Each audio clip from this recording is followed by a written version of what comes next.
Hey guys, welcome back to Crypto Maniac. So recently I introduced you to LooksRare, which is a new NFT marketplace looking to rival OpenSea. Well, today we have another called Treasure DAO, which is backed by a new coin that has been doing exceptionally well since January 2022, called Magic. Guys, similarly to LooksRare, I think this is a very good long-term play as we expect OpenSea to be overthrown anytime soon, and we want to be on the train whenever it hits the tracks. Today, I'm going to explain to you everything you need to know about the Treasure DAO and the Magic token. So watch until the very end. Also, remember to hit that like button, turn on the post notifications, and let's get straight into it. What is Treasure DAO? Treasure DAO is a decentralized effort aiming to connect NFT projects into a broad, story-rich ecosystem. The Treasureverse focuses on integrating DeFi in a fun, accessible way by gamifying concepts such as liquidity providing. It's an ecosystem of Arbitrum that is built specifically for metaverse projects. Side note, Arbitrum is a new technology that's trying to reduce transaction fees and congestion by moving as much computation and data storage off Ethereum's main blockchain as it can. But anyways, Treasure DAO is one of the largest players on Arbitrum and has launched several projects including native NFT collections, the Treasure Marketplace, and their flagship project Bridgeworld, which will serve as a layer linking together projects in the Treasure ecosystem. Bridgeworld basically will serve as a bridge between various NFT projects, as well as house and even offer opportunities to earn and receive machineries like Magic Legions and Treasures. Guys, I could go deeper and really break down the Bridgeworld, but since this is basically just an intro video to Treasure DAO, I'm just going to keep it light. However, if you want me to do a really deep dive into Treasure DAO ecosystem, then let me know by hitting the like button and commenting part 2 in the comments. Okay, now let me just briefly explain these machineries that I just mentioned.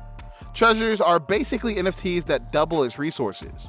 Treasures are NFT projects from Treasure DAO and their partners which exist in the Treasure metaverse. The lore of these projects is incorporated into the Gestalt via the integration with the Bridgeworld. Also, treasures can be used to craft consumables or stake to earn magic, in addition to the benefits within the native projects. They are the primary source of value accrual in the ecosystem.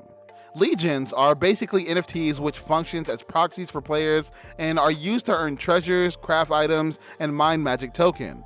Other advanced concepts like liquidity providing are also abstracted and gamified. But note, legions are required to act within the bridge world. Users can send their legions to craft items, quest for treasures, and mine magic. Now, magic token. Magic is the sole currency for marketplace transactions. And this way, Magic acts as a reserve currency for the entire web of metaverses connected under the Treasure umbrella.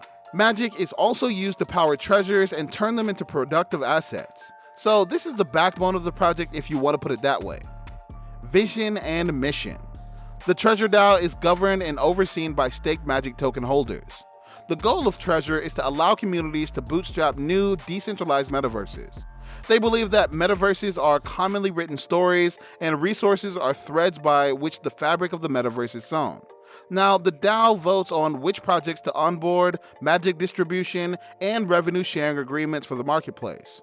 Treasure has enjoyed a strong grassroots community in its brief history. Over time, they expect the DAO to cultivate a much larger ecosystem with multiple product offerings.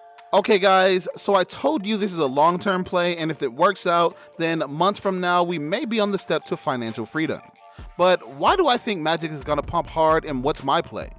Well, I believe the current market cap can rise by 100x very quickly. Let's do the math. Magic has a total supply of around 140 million, maximum of 350 million, with 20 to 25% circulating and also a market cap of 120 million USD.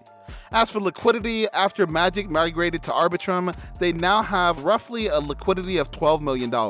Additionally, they just launched a bonds program together with some of the team members over at Olympus DAO. In fact, the vision of the discussions narrows in with gamification of liquidity and mid to long-term plans to have Magic as a sort of natural resource. But the major question here is, do they have sustainable liquidity? Well, Magic is a scarce resource. This is a key tenet of the Treasure metaverse. Magic rewards will continue to halve each year. LP rewards should align with its trajectory to ensure number 1, ecosystem balance, and 2, to build long-term sustainability. Achieving sustainability liquidity will involve a progressive reduction in LP rewards to sustainable emissions, reviewed ongoing, pursuing protocol-owned liquidity. Okay, so the math part of why I see Magic pumping is covered. Now, what else will be the catalyst to spark this pump?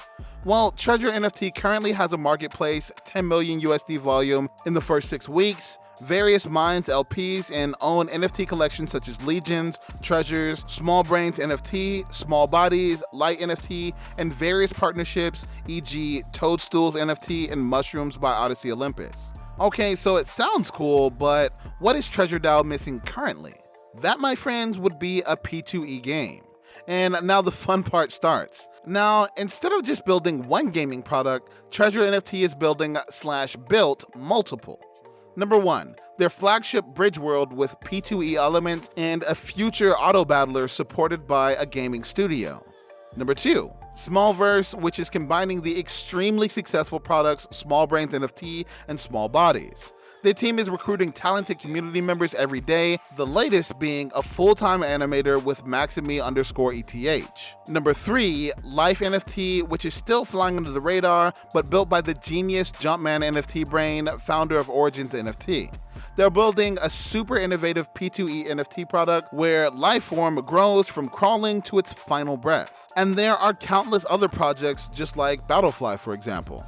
Guys, I don't know if you see it, but Treasure DAO is basically building a decentralized Nintendo ecosystem with Magic being the core element. Also on board to ensure that this happens, they have Axie co-founder and venture partner and various other VCs which will now support the Treasure DAO team delivering the various metaverses collision symbols. So with all this info, we've now come to my play.